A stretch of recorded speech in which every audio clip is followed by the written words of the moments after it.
Good evening and welcome to 365 Days of Amazing Stories with Theo Mayer. Here we are on day 254, and I'm continuing the story of Nur al-Din Ali ibn Bakar and the slave girl Shams al-Nahar from 1001 Arabian Nights. And you might remember that Abu al-Hassan had been the go-between for these two lovers for quite some time. Just felt that at a certain point he was going to be found out and would lose his reputation, his life, all of his savings, his wealth, his business, everything. And he confided in a friend who was a jeweler. And the jeweler agreed that, yes, it's probably not a good idea what you're doing. And you should, if you want to continue to prosper. And so within days, Abu al-Hassan had left. And all this came to pass, and when he left, there was no more go-between.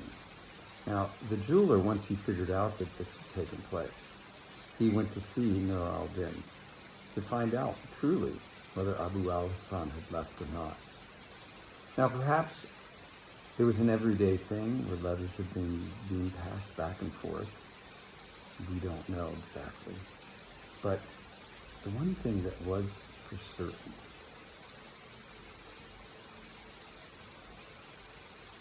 is that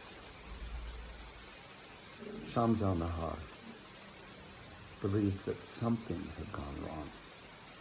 She had found out that Abu al-Hassan had left, and she assumed that Nur al-Din had been responsible for this. And he felt, of course, betrayed by him. Why would he send off their go-between unless he was no longer interested in her? And imagine what it would be like to be two lovers like this, where you can't really communicate with each other. You can't see each other except in secret. Everything is hidden. And there's this great fear of being found out because Harun al-Rashid is just so powerful.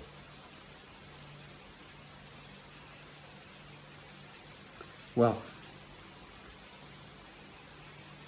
it turned out that the jeweler, once he met with Nur al-Din, the two confided in each other, and Nur al-Din, at the end of the conversation, really gave over this go-between position to the jeweler and thanked him immensely, praised him.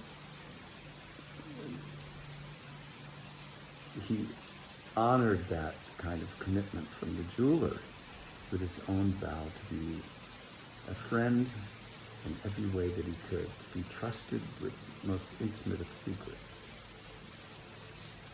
Well, the jeweler, he ended up staying at Nur al-Din's house that night after this had all gone on. And when he got up, he got home. Now, the one problem was that the maid, remember, she had come in and had this conversation with Nur al-Din, accusing him of being responsible for Abu al-Hassan's departure. And this, of course, upset Nur al-Din immensely, which is part of why the jeweler ended up staying. But when he left in the morning, he didn't quite know what exactly to do.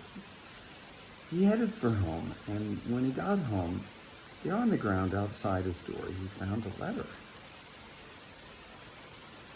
And he picked it up, and, it wasn't his house. On his way home, he passed Abu al-Hassan's house, and on the way, he found this letter, which he picked up. He opened it up and read it, and he saw that it was a letter from Shams al-Nahar.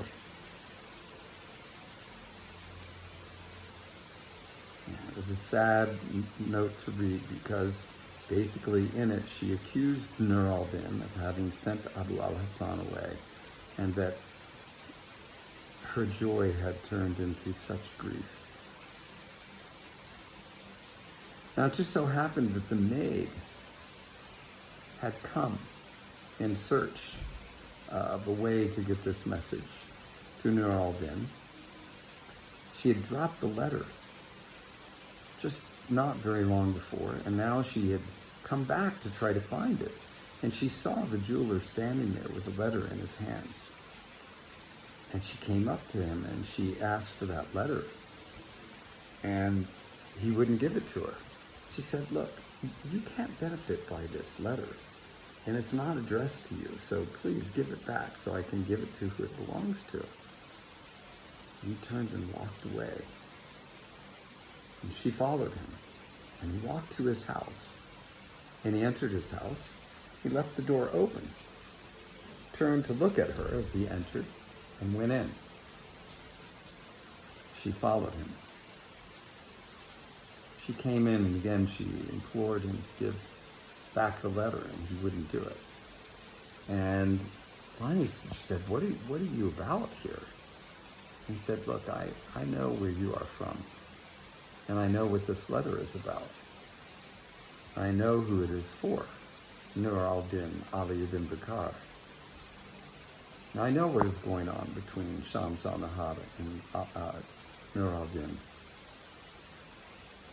She grew pale because she immediately thought the worst was about to happen, that the whole thing would be revealed. And would she sit well with all this? No. She would be responsible too for what had been taking place. Would Harun al-Rashid deal lightly with her? More likely not. Well, he saw the fear that came up into her face, and he said, do not worry. I will not betray you. I have sworn an allegiance to Nur al-Din, and I will keep it. Well, now the maid softened up a little bit. I remember she had liked Abu al-Hassan and learned to trust him, but this jeweler she knew nothing about. Well, they conversed some more, and he told everything that he knew, so that the girl now knew that, well, he knew everything. There was no escaping that. She said,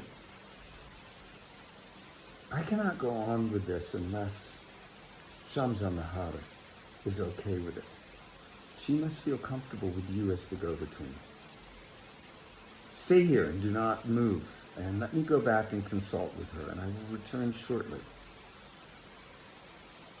So she went. And before very long, she returned. And she said, Shams al-Nahar will be coming. She's going to come to meet you. And you must wait. Prepare the house for her. She's perhaps even on her way as we speak. And with this, the jeweler came up out of his chair and began to prepare his house and prepare some food and some wine that when she got there, all would be well for her. Well, it was in a short amount of time that Shams al-Nahar appeared with a small group of maids taking care of her as she went, but not so many as to draw attention. And she went quietly into the house and sat down. She was veiled. The jeweler sat down with her. She unveiled herself, and the jeweler was awestruck by her beauty. He could not really speak a word. He sat and simply looked, stared at her. Well, eventually they began to talk and converse, and she conveyed to him how important his position would be as a go-between between Nur al-Din Ali ibn Bakar and her, Shams al-Nahar. How it was to be taken with the utmost seriousness and with the best of intents. The jeweler listened to all this, and Shams al-Nahar was almost scolding him. How all of this was to be taken in the most serious of ways. And he, in response, assured her in every way that he could that he was up to the task and would undertake it with the most gracious of manners. Now, Shams al-Nahar, she seemed somewhat weak just because, I guess, of what everything was going on. When she rose to leave, it was on somewhat shaky legs. Her maids came to get her, and off they went through the streets and back to the palace of Harun al-Rashid. Imagine, somebody must have seen them, right? Enter the jeweler's house. Who knows if word would get back? Well, the jeweler began to think now how he could help, because he saw that these two were plighted in such a way that the only remedy was reunion. And so he began to think what was to be done. And within a short amount of time, with a plan in mind, he made his way to Nur al-Din. And we will leave the story there. Thanks for joining.